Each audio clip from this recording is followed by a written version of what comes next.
ಹೆಸರು ಋಷಿ ಮುನಿ ಅಂತ. ಅವರೊಂದು ಹಾಡು ಹೇಳ್ತಾರೆ, ನಮಿಸುವೆನು ಗುರುವರಗೆ, ನಮಿಸುವೆನು ಶುಭಕರಗೆ, ನಮಿಸುವೆನು ಶಾರದೆಯ ಪ್ರತಿರೂಪದಾರರಿಗೆ, ನಮಿಸುವೆನು ಗುರುವರಗೆ, ನಮಿಸುವೆನು ಶುಭಕರಗೆ. ಇಂಥ 4 ನುಡಿಗಳ ಪದ್ಯ ಇದೆ. ಅವರು ಹೇಳಿದಂತೆ ಇಲ್ಲಿ ಆಗಮಿಸಿದ ಎಲ್ಲ ಸಂಘ ಸಂಸ್ಥೆಗಳಲ್ಲಿ ಅಧಿಕಾರವನ್ನು ಹಿಡ್ಕೊಂಡು ಶಿಕ್ಷಕರ ಪರವಾಗಿ ಹೋರಾಟ ಮಾಡುವಂತ ಎಲ್ಲ ಶಿಕ್ಷಕ ಬಳಗಕ್ಕೆ ಭಕ್ತಿಯ ಶರಣು ಶರಣಾರ್ಥಿ. ಬಹುಶಃ ಇಲ್ಲಿ ನಾವು ನೀವೆಲ್ಲ ಕೂಡ್ಲಿಕ್ಕೆ 3 ಜನ ಕಾರಣರು ಅಂತ ಇಟ್ಕೊಂಡು ಹೇಳ್ತಾರೆ.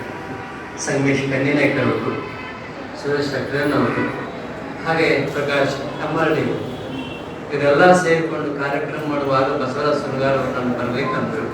ಬಂದೆ, ನೋಡಿದೆ, ಬಹಳಷ್ಟು ಖುಷಿ ಯಾಕಾಯ್ತಂದ್ರೆ ಈ ವೇದಿಕೆ ಮೇಲೆ ಬಹಳಷ್ಟು ಕಾರ್ಯಕ್ರಮದಲ್ಲಿ ಪಾಲ್ಗೊಂಡಿದ್ದೀನಿ ನಾನು. ಮುಂದಿನ ಒಂದು 10 ಜನ ಮಾತ್ರ ಕೂತಿರ್ತಾರೆ, ಪ್ರತಿ ಕುರ್ಚಿಗಳೆಲ್ಲ ಖಾಲಿ ಇರ್ತಾರೆ. ಆದ್ರೆ ಇವತ್ತು ನೋಡಿದಾಗ ಇದೆಲ್ಲವೂ ಭರ್ತಿಯಾಗಿ ಹೊರಗಡೆ ಮಾತ್ರ ಇನ್ನೊಂದಷ್ಟು ಜನ ನಿಂತ್ಕೊಂಡಿದಾರಲ್ಲ, ಇದು ಕಾರ್ಯಕ್ರಮ ಯಶಸ್ವಿ ಆಗಿದೆ ಅನ್ನೋದಕ್ಕೆ ಕಾರಣ. ಇವತ್ತು ಇಲ್ಲಿ 2 ಕಾರ್ಯಕ್ರಮ, ಒಂದು ಉಪನ್ಯಾಸ, ಇನ್ನೊಂದು ಬಸವ ಕಾಯಕ ರತ್ನ ಪ್ರಶಸ್ತಿಯನ್ನ ಪಡಮಾಡುವಂತ ಕಾರ್ಯಕ್ರಮ. ಈ 2 ಕಾರ್ಯಕ್ರಮ ಕುರಿತು 2 ಮಾತುಗಳನ್ನು ಹೇಳ್ತೀನಿ. ನಾವೆಲ್ಲ ಬೇಸರ ಪಟ್ಕೊಳ್ಬೇಡಿ, ಯಾಕಂದ್ರೆ ಇದೆಲ್ಲ ನಮ್ಮ ಕಾರ್ಯಕ್ರಮ, ನನ್ನ ಕಾರ್ಯಕ್ರಮ ಅನ್ನುವಂಥ ಭಾವನೆಗಳನ್ನ ಇಟ್ಟುಕೊಂಡಾಗ ಹಸಿವು ನೀರಡಿಕೆಗಳೆಲ್ಲ ದೂರ ಆಗ್ತವೆ. ಇದು ಬೇರೆಯವರ ಕಾರ್ಯಕ್ರಮ ಅಂದ್ರೆ ಹಸಿವನು ಕಾಣ್ತದ, ನೀರಡಿಕೆನೂ ಕಾಣ್ತದೆ. ದಯಮಾಡಿ 2 ಮಾತುಗಳನ್ನು ಹೇಳ್ತೀನಿ. ಏನು ಅಂತಂದ್ರೆ 14ನೇ ಶತಮಾನದೊಳಗೆ ಒಬ್ಬ ಕವಿ ಹಾಡ್ತಾನೆ, ಬಹಳ ಸುಂದರವಾಗಿರುವಂತಹ ಮಾತನ್ನ ಹೇಳ್ತಾನೆ. ಕೆರೆಯಂ ಕಟ್ಟಿಸು, ಆಗರವಂ ನಿರ್ಮಾಣ ಮಾಡುವ. ಆದ್ರೆ ಇವತ್ತಿನ ಕಾಲ ಹಂಗಲ್ಲ. ಕೆರೆಯಂ ಗುಳುಂ ಮಾಡು, ಬ್ಯಾಂಕ್ ಲೂಟಿ ಮಾಡು, ಇಂಥವೆಲ್ಲ ನಿರ್ಮಾಣ ಆಗ್ತೈತಿ. ಕಾರಣ ಏನು ಅಂತಂದ್ರೆ ಶೈಕ್ಷಣಿಕ ಬಲವರ್ಧನೆಗೆ ನಾವು ಬರಾಕತ್ತೀವಲ್ಲ, ಎಲ್ಲಿ ಬಲವರ್ಧನೆ ಆಗ್ಲಿಕ್ಕೆ ಸಾಧ್ಯ ಇದೆ? 2 ರೈತಿದ್ರು. ಒಬ್ಬ ರೈತನ ಅವನ ಮಗನಿಗೆ ಹೇಳ್ತಿದ್ದ, ಅವನು ಬಿತ್ತಾಕ ಹೋಗ್ಬೇಕು, ಗಳೆ ಹೊಡ್ಯಾಕ ಹೋಗ್ಬೇಕು ಅಂತ ಏನಾದ್ರು ಒಂದು ಹೇಳ್ತಿದ್ದ, ಅವನು ತಕರಾರು ಮಾಡ್ತಿದ್ದ. ಇನ್ನೊಬ್ಬ ಹಂಗಾಮ್ ಸರಿಯಾಗಿ ಗಳೆ ಹೊಡಿತಿದ್ದ, ಹಂಗಾಮ್ ಸರಿಯಾಗಿ ಬೀಜ ಬಿತ್ತಿದ್ದ, ರಾಶಿ ಮಾಡ್ತಿದ್ದ, ಪ್ರಫುಲ್ಲಿತವಾಗಿರುವಂತ ರಾಶಿಯನ್ನು ಮನೆಗೆ ತಂದಿದ್ದ. ಇನ್ನೊಬ್ಬ ಈ ರೈತ ಇದ್ದಲ್ಲ, ಅವ್ರ ಅಪ್ಪ ಹೇಳ್ದಂಗೆ ಕೇಳ್ತಿದ್ದ. ಅವನಿಗೆ ರೆಟ್ಟೆ ತಗೊಂಡು ಗಳೆ ಹೊಡ್ಯಾಕ ಹೋಗ್ಬೇಕಂದ್ರೆ ಹೇಳ್ತಿದ್ದ, ನಿನ್ನ ಮಗನಿಗೆ ಜ್ವರ ಬಂದಿದ್ದನೋ ಅವನು ತೋರಿಸ್ಕೊಂಡು ಗಳೆ ಹೊಡೆದು ಬಿಟ್ಟು ಬಿಡ್ತಿದ್ದ. ಮಳೆ ಆದ್ಮೇಲೆ ಅಂದ್ರೆ ಬಿತ್ತಾಕ ಹೋಗ್ಬೇಕಂದ್ರೆ ನೀನ್ ಹೆಂಡತಿಗೆ ಆರಾಮಿಲ್ಲ, ತೋರಿಸ್ಕೊಂಡು ಬಾ. ಹೀಗೆ ಇಲ್ಲದ ಕಾರ್ಯಗಳ ಇವನ ನಿಮಿತ್ತಗಳನ್ನು ಹೇಳಿ ಅವನು ಹೊಲಕ್ಕೆ ಹೋಗಿ ದುಡಿಯೋದನ್ನೇ ಬಿಡಿಸ್ಬಿಡ್ತಿದ್ದ. ಮನೆಗೆ ರಾಶಿ ಬಂದು ಮುಟ್ಲಿಲ್ಲ, ಕಷ್ಟದೊಳಗೆ ಬಳಲ್ತಾ ಇದ್ದ. ಹಂಗಾಗಿದೆ ನಮ್ಮ ಶಿಕ್ಷಣ. ಮನೆಯಿಂದ ಊಟ ಗೀಟ ಮಾಡಿ ಬುದ್ಧಿ ತಗೊಂಡು ಬಸ್ ಹತ್ಬೇಕನ್ನೋ ಅಷ್ಟೊತ್ತಿಗೆ ಒಂದು ಮೆಸೇಜ್ ಬಂದಿರ್ತದ. ಈ ತಕ್ಷಣವೇ ಇದನ್ನು ಮಾಡಿ ಮುಗಿಸಿ, ಇಲ್ಲಾಂದ್ರೆ ಬಾಯ್ ಬಿಯೋ. ಶಿಕ್ಷಣ ಬಲವರ್ಧನೆ ಆಗ್ಲಿಕ್ಕೆ ಏನ್ ಸಾಧ್ಯ ಇದೆ? ಶೈಕ್ಷಣಿಕ ಬಲವರ್ಧನೆ ಆಗ್ಲಿಕ್ಕೆ ಕಾರಣ ಎಂತ ಸಾಧ್ಯನೇ ಇಲ್ಲ. ಅಂತ ನಾವೆಲ್ಲ ಅರ್ಥ ಮಾಡ್ಕೊಳ್ಬೇಕು. ಶೈಕ್ಷಣಿಕ ಬಲವರ್ಧನೆ ಆಗ್ಬೇಕಂದ್ರೆ ಸಂಪೂರ್ಣ ಸ್ವಾತಂತ್ರ್ಯ ಶಿಕ್ಷಕರಿಗೆ ಕೊಟ್ರೆ ಮಾತ್ರ ಬಲ ಆಗ್ತದೆ, ಇಲ್ಲಾಂದ್ರೆ ದುರ್ಬಲವಾಗ್ತದೆ. ಇವತ್ತು ಕೋಟಿ ಕೋಟಿ ಹಣವನ್ನ ಲೂಟಿ ಮಾಡುವಂತ ಲಪಂಗ ಹುಟ್ಟುವಂತ ಕಾಲ ಬರ್ತದೆ. ಕಾರಣ ಏನಂದ್ರೆ ಮೌಲ್ಯಗಳನ್ನು ಬೋಧಿಸಲಿಕ್ಕೆ ಅವಕಾಶವಿಲ್ಲ, ಬದುಕನ್ನ ಚಿಂತನೆ ಮಾಡ್ಲಿಕ್ಕೆ ಅವಕಾಶವಿಲ್ಲ, ಶಿಕ್ಷಣದ ಅರ್ಥ ಮತ್ತು ಅದರ ವ್ಯಾಪ್ತಿಯನ್ನ ಪರಿಚಯ ಮಾಡಿಕೊಡ್ಲಿಕ್ಕೆ ಇವತ್ತು ಸಮಯವಿಲ್ಲ. ಬರೇ ಕಾಗದಗಳನ್ನು ಇಲ್ಲಿಂದ ಅಲ್ಲಿಗೆ ಪಾಸ್ ಮಾಡುವಂತ ವ್ಯವಸ್ಥೆಯೊಳಗ ನಮ್ಮ ಮಕ್ಕಳು ಪಾಸ್ ಆಗಿ ಹೋಗ್ತಾ ಇದ್ದಾರೆ. ಇದು ನಾವೆಲ್ಲ ಅರ್ಥ ಮಾಡಿಕೊಳ್ಳಬೇಕಾಗಿದೆ. ಬಹಳಷ್ಟು ನಾವೆಲ್ಲ ಹಿರಿಯರ ಇದೆಲ್ಲ ಇರತಕ್ಕಂಥ ಈ ರಿಟೈರ್ಡ್ ಹಂಚಿನಲ್ಲಿ ಇರ್ತಕ್ಕಂಥ ನಾವೆಲ್ಲ ಓದುವಾಗ ನಮ್ಮ ಶಿಕ್ಷಕರು ಎಷ್ಟು ಚೆನ್ನಾಗಿ ಕೆಲಸ ಮಾಡ್ತಿದ್ರು. ಸಂಪೂರ್ಣವಾಗಿ ಶಾಲೆಯಲ್ಲೇ ತಮ್ಮ ಜೀವನವನ್ನು ಕಳೀತಾ ಇದ್ರು. ಇವತ್ತು ಆಗ್ತಾ ಇಲ್ಲ. ಕಾರಣ ಏನಂದ್ರೆ ಎಷ್ಟೋ ಜನ ಶಿಕ್ಷಕರು ಈಗ ಬಿಟ್ಟು ಹೋಗ್ಬೇಕು ಅನ್ನುವಂತ ರೀತಿಯೊಳಗೆ ನಾವು ಇವತ್ತು ಬಂದ್ಬಿಟ್ಟಿದ್ದೀವಿ. ಕಾರಣ ಏನಂದ್ರೆ ಸಂಪೂರ್ಣ ಮಕ್ಕಳಿಗೆ ಪಾಠವನ್ನು ಮುಟ್ಟಿಸುವಂತ, ಅವರ ಮಕ್ಕಳ ಬದುಕನ್ನ ಕಟ್ಟಿಕೊಡುವಂತ ವ್ಯವಸ್ಥೆ ಇವತ್ತು ನಾಶವಾಗಿ ಹೋಗಿಬಿಟ್ಟದ. ಅದಕ್ಕಾಗಿ ಇವತ್ತು ಸಮಾಜ ಕೆಟ್ಟದ, ಆಡಳಿತ ಕೆಟ್ಟದ, ಅಧಿಕಾರ ಎಲ್ಲವೂ ಕೆಟ್ಟ ಹೋಗ್ಬಿಟ್ಟದ. ಅದಕ್ಕಾಗಿ ಶೈಕ್ಷಣಿಕ ಬಲವರ್ಧನೆ ಆಗಬೇಕಾಗಿತ್ತಂದ್ರೆ ಏನ್ ಮಾಡ್ಬೇಕು? ನಾವೆಲ್ಲ ಮೊದಲಿನ ಕಾಲದೊಳಗೆ ವಿಶ್ವೇಶ್ವರಯ್ಯ ಇರ್ಲಿಲ್ಲೇನು? ಬೇರೆ ಬೇರೆ ದೇಶದೊಳಗೆ ಕಟ್ಟಿದ ಕಟ್ಟಡಗಳೆಲ್ಲ ಇವತ್ತು ಇದಾವೆ.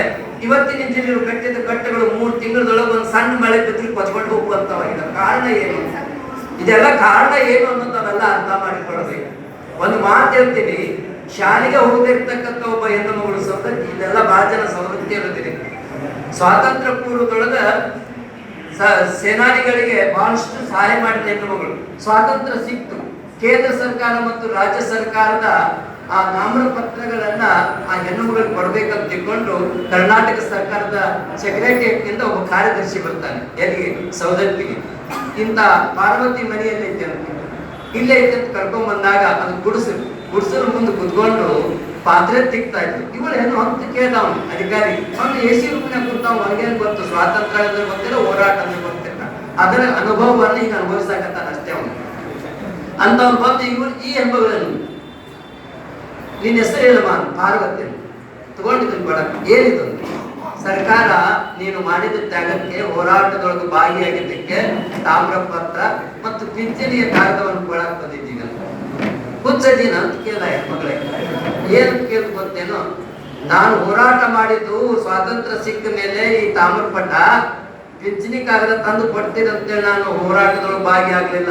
ಇದು ನನ್ನ ಕರ್ತವ್ಯ, ನನ್ನ ದೇಶದ ಸ್ವಾಭಿಮಾನ. ಅದಕ್ಕಾಗಿ ನಾನು ನನ್ನನ್ನು ಸಮರ್ಪಣೆ ಮಾಡಿಕೊಂಡೆ ಅಂತ ಹೇಳ್ತೇನೆ. ಇಂಥ ಒಬ್ಬ ಹೆಣ್ಣು ಮಗಳು, ಶಾಲೆ ಕಲಿದೇ ಇರ್ತಕ್ಕಂಥ ಒಬ್ಬ ಹೆಣ್ಣು ಮಗಳು ದೇಶ, ಸಮಾಜ, ನಾಡಿಗಾಗಿ ದುಡಿತಾಳೆ ಅಂದ್ರೆ ಇದ್ಯಾವ ಶಿಕ್ಷಣ ಇದು? ಇದು ಯಾವ ಶಿಕ್ಷಣ? ಶಾಲೆಯ ಶಿಕ್ಷಣ ಅಲ್ಲ ಇದು. ಇದು ಬದುಕಿನ ಶಿಕ್ಷಣ, ಇದು ಮೌಲ್ಯ ಶಿಕ್ಷಣ. ಇದು ಇವತ್ತು ನಾವು ಶಾಲೆ ಕಲ್ತಿದ್ದೀವಿ, MBA ಕಲ್ತ್ಕೊಂಡಿದ್ದೀವಿ, MBBS ಮಾಡಿದ್ದೀವಿ, PhD ಮಾಡಿದ್ದೀವಿ, ಸಂಶೋಧನೆ ಮಾಡಿದ್ದೀವಿ. ಮನಸ್ಸಿನ ಸಂಶೋಧನೆಯನ್ನು ನಾವು ಯಾರು ಮಾಡಲಿಲ್ಲ. ಹಾಗಾಗಿ ಇವತ್ತು ಸಮಾಜ, ಇವತ್ತು ಎಲ್ಲ ಕಡೆ ಏನಾಗಿದೆ ಅಂದ್ರೆ ಅಸ್ವಾಸ್ಥ್ಯ ಸಮಾಜ ನಿರ್ಮಾಣ ಆಗಿದೆ. ಸ್ವಾಸ್ಥ್ಯ ಸಮಾಜ ನಿರ್ಮಾಣ ಆಗಬೇಕಾಗಿತ್ತಂದ್ರೆ ಕೇವಲ ಓದು ಬರೋದ್ರಿಂದ ಅಲ್ಲ, ಮೌಲ್ಯ ಅನ್ನುವಂಥದ್ದು ಬಹಳ ಮುಖ್ಯ. ಯಾವ ಕ್ಲಾಸ್ ರೂಮಿನದೊಳಗ ಮೌಲ್ಯ ಪರಿಚಯ ಆಗ್ತದೆ ಮಕ್ಕಳಿಗೆ, ಆ ಮಕ್ಕಳು ಬೆಳೆದು ನಿಂತು ದೇಶವನ್ನು ಕಟ್ಟುವಂತ ಮಕ್ಕಳಾಗ್ತಾರೆ. ಆ ಕಾರಣ ಅಂತ ಒಂದು ಶೈಕ್ಷಣಿಕ ಬಲವರ್ಧನೆಯನ್ನ ನಾವು ನೀವೆಲ್ಲ ಮಾಡುವಂತ ಅಗತ್ಯತೆ ಇದೆ. ನಾನು ಬಹಳ ಮಾತನಾಡೋದಿಲ್ಲ, ಯಾಕಂದ್ರೆ ಈಗಾಗಲೇ ಎಲ್ಲರೂ ಮಾತನಾಡಿದ್ರೆ ಏನು ಉಳಿದೇನೆ ಇಲ್ಲ. ಹೋರಾಟ ಮಾಡಬೇಕು ಅಂತ ತಿಳ್ಕೊಂಡು ಇನ್ನು ಮುಂದೆ ಅಕಸ್ಮಾತ್ ಏನಾದ್ರೂ ಸಂಘಟನೆ ಬಂದ್ರೆ ನಿವೃತ್ತ ಗಾನಿಗ ಶಿಕ್ಷಕರ ಸಂಘ, ನಿವೃತ್ತ ಹಿರೇಮಠರ ಸಂಘ, ನಿವೃತ್ತ ಇಂಥವ್ರ ಸಂಘ ಹಿಂಗ್ ಬಂದ್ರು ಬರ್ಬೋದು. ಸಂಘಟನೆಗಳು ಹೆಚ್ಚಾಗಿದ್ರೆ ಸಂಘರ್ಷ ಹೆಚ್ಚಾಗ್ತದೆ. ಸಂಘಟನೆಗಳು ಹೆಚ್ಚಾದ್ರೆ ಸಂಘರ್ಷ ಹೆಚ್ಚಾಗ್ತದ. ಅಲ್ಲಿ ಸುಖ ಇರೋದಿಲ್ಲ, ದುಃಖ ಇರ್ತದ. ಎಲ್ಲರನ್ನೂ ಕೂಡಿಸುವಂತ ಕೆಲಸ ಈ 3 ಜನ ಮಹಾನುಭಾವರು ಮಾಡಿದಲ್ಲ. ರತ್ನತ್ರಯ ಇವರೊಂದು ಜೋರಾದ ಚಪ್ಪಾಳೆಯನ್ನು ಒಗ್ಗಟ್ಟಿನಲ್ಲಿ ಬಲ ಇದೆ ಅಂತ ಹೇಳ್ತಾರೆ. ಆ ಒಗ್ಗಟ್ಟನ್ನು ತೋರಿಸುವಂತ ಕೆಲಸವನ್ನ ಈ ಕಾರ್ಯಕ್ರಮ ಮೂಲಕ ತಾವೆಲ್ಲ ಮಾಡಿದಿರಿ. ನಿಮಗೆಲ್ಲ ಇಂಥ ಕಾರ್ಯಕ್ರಮ ಮಾಡುವಂತ ಅವಕಾಶ ಕೊಡಿ. ನಾನು 35 ವರ್ಷಗಳ ಕಾಲ ಸರ್ವಿಸ್ ಮಾಡಿ ಮೊನ್ನೆ 31ಕ್ಕೆ ರಿಟೈರ್ಡ್ ಆದೆ. ಒಂದು ಪ್ರಮೋಷನ್ ಇಲ್ಲ, ಅದೊಂದೇ ದುಃಖ ನಮಗೆ. ಯಾಕಂತಂದ್ರೆ ನಮ್ಮ ಅಧಿಕಾರಿಗಳು ವರ್ಷದಾಗ 2 ಸಲ ಪ್ರಮೋಷನ್ ಮಾಡ್ಬೇಕು. ವರ್ಷದಾಗ 2 ಸಲ ನಾವು ಯಾರು ಸಂಘಟಕರಿಗೆ ಕೇಳೋದೇ ಇಲ್ಲ. ಹಾಗಾಗಿ ಏನೋ ಒಂದಿಷ್ಟು ಸರ್ಕಾರ ಒಂದು ಇದು ಕೊಡ್ತಾರಲ್ಲ, ಅದೇನಾದ್ರು ಒಂದಿಷ್ಟು ತಗೊಂಡ್ರೆ ಖುಷಿ ಇರ್ತಾರೆ. ಅದನ್ನು ಖುಷಿ ನಮ್ಮ ಸಂಘಟಕರು ಕೊಡಿಸುವಲ್ಲಿ ವಿಫಲರಾಗಿದ್ದಾರೆ, ಅಧಿಕಾರಿಗಳು ಕೊಡುವಲ್ಲಿ ವಿಫಲರಾಗಿದ್ದಾರೆ. AC ರೂಮ್ ನೋಡಿ ಕುತ್ಕೊಂಡು ಸಹಿ ಮಾಡೋದು ಒಂದೇ ಅಧಿಕಾರ ಅಂತ ತಿಳ್ಕೊಂಡಿದ್ದಾರೆ.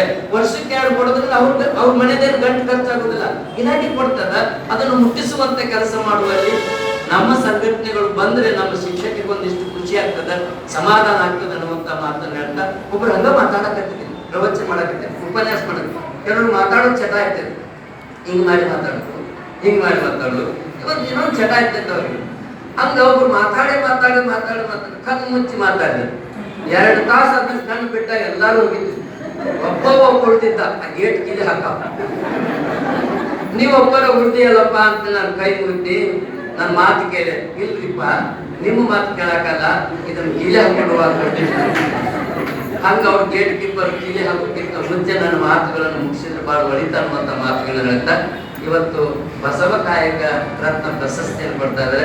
ಬಸವಣ್ಣ ನಮ್ಮ ನಾಡಿನ ನಾಯಕ ಅಷ್ಟೇ ಅಲ್ಲ, ಜಗತ್ತಿನ ನಾಯಕ, ಜಗತ್ತಿನ ಗುರು, ವಿಶ್ವ ಗುರು, ಜಗಜ್ಯೋತಿ ಅನ್ನುವಂತ ಆ ಹೆಸರಿನ ಮೇಲೆ ನಮ್ಮ ತಮ್ಮ ಕಾಯಕವನ್ನು ಗುರುತಿಸಿ, ತಮ್ಮ ವೃತ್ತಿಯನ್ನು ಗುರುತಿಸಿ, ತಮ್ಮ ಸೇವೆಯನ್ನು ಗುರುತಿಸಿ ಈ 3 ಜನ ತಮ್ಮ ಸಂಸ್ಥೆಯಡಿಯಲ್ಲಿ ಬಸವ ಸೇವಾ ಕಾಯಕ ರತ್ನವನ್ನು ಕೊಡ್ತಾ ಇರೋದು ಬಹಳ ಸಂತಸದ ವಿಷಯ. ಅದನ್ನು ತೆಗೆದುಕೊಂಡಿರ್ತಕ್ಕಂಥ ನಿಮಗೆಲ್ಲ ಒಳ್ಳೆಯದನ್ನು ಬಯಸಿ ನೀವು ಮುಂದಿನ ದಿನಗಳಲ್ಲಿ ಇನ್ನಷ್ಟು ಮತ್ತಷ್ಟು ಸೇವೆಯನ್ನು ಮಾಡುವ ಮೂಲಕ ಬಸವ ಬೆಳಗನ್ನು ನಿಮ್ಮ ಜೀವನದಲ್ಲಿ ಅಳವಡಿಸಿಕೊಡ್ರಿ ಅಂತ ಹೇಳ್ತಾ ಈ ಸಂಘಟನೆಗೆ ಶುಭವನ್ನು ಕೋರುತ್ತಾ ಈ ಕಾರ್ಯಕ್ರಮದಲ್ಲಿ ಪಾಲ್ಗೊಂಡಿರ್ತಕ್ಕಂಥ ಎಲ್ಲ ಗಣ್ಯಮಾನ್ಯರಿಗೆ ವಂದನೆಗಳನ್ನು ಹೇಳ್ತಾ ತಮ್ಮೆಲ್ಲರಿಗೂ ಶರಣಾರ್ಥಿ.